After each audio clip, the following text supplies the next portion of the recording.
Assalamualaikum warahmatullahi wabarakatuh. Halo semuanya, kembali lagi di channel Alfarimek. Yap. Oke teman-teman, jadi kesempatan kali ini saya pengen bikin tutorial tentang aplikasi Volaplay. Jadi kalau kalian pengen tahu gimana cara untuk melihat riwayat tontonan Volaplay, nah kalian bisa ikutin aja tutorial kali ini. Oke teman-teman, tanpa berlama-lama lagi biar videonya nggak terlalu panjang. Di sini langsung aja kita buka aplikasi Volaplay-nya. Nah, ini ada iklan sebentar, kita tungguin aja teman-teman ya. Nah, kalau emang sudah selesai iklannya, kalian bisa langsung aja pilih di bagian pojok kanan bawah atau di bagian menu saya ini bisa kalian klik. Kemudian kalian bisa masuk aja ke bagian play history. Nah, kalian klik aja di bagian sampingnya favorit ya teman-teman ya. Di situ ada play history atau riwayat tontonan. Nah, nanti kalian tuh bakalan bisa melihat semua riwayat tontonan yang sudah kalian tonton di aplikasi Volaplay ya. Nah, contohnya saya di sini saya sudah menonton 3 film atau 3 series. Yang pertama itu Mekanik Cinta, Kepincut Pelari Culture, dan juga Akademi Hantu ya teman-teman ya.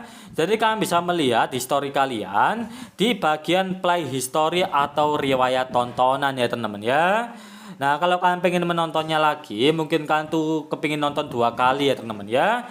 Ya tinggal kalian klik lagi ya teman-teman ya, dan kalian bisa tonton di aplikasi Volaplay ya.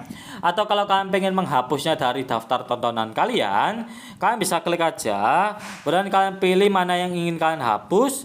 Nah, misalnya seperti ini, langsung aja kalian klik tombol hapus ya teman-teman ya. Nah, dia akan langsung hilang dari daftar tontonan kita ya. Jadi seperti itu caranya untuk melihat riwayat tontonan di Volaplay. Kalian bisa ikutin aja step by stepnya, dan kalau kalian masih bingung atau kalau kalian pengen tanya-tanya teman-teman ya mengenai aplikasi Volaplay, nah kalian bisa langsung aja tanyain di kolom komentar. Oke teman-teman, sampai jumpa di next video.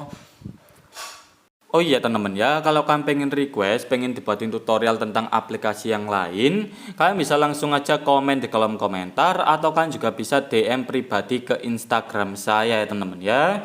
Dan kalau emang saya paham ilmunya, insya Allah nanti saya akan buatkan video tutorialnya ya. Nah oke teman-teman, semoga tutorial kali ini bermanfaat. Sampai jumpa di next video.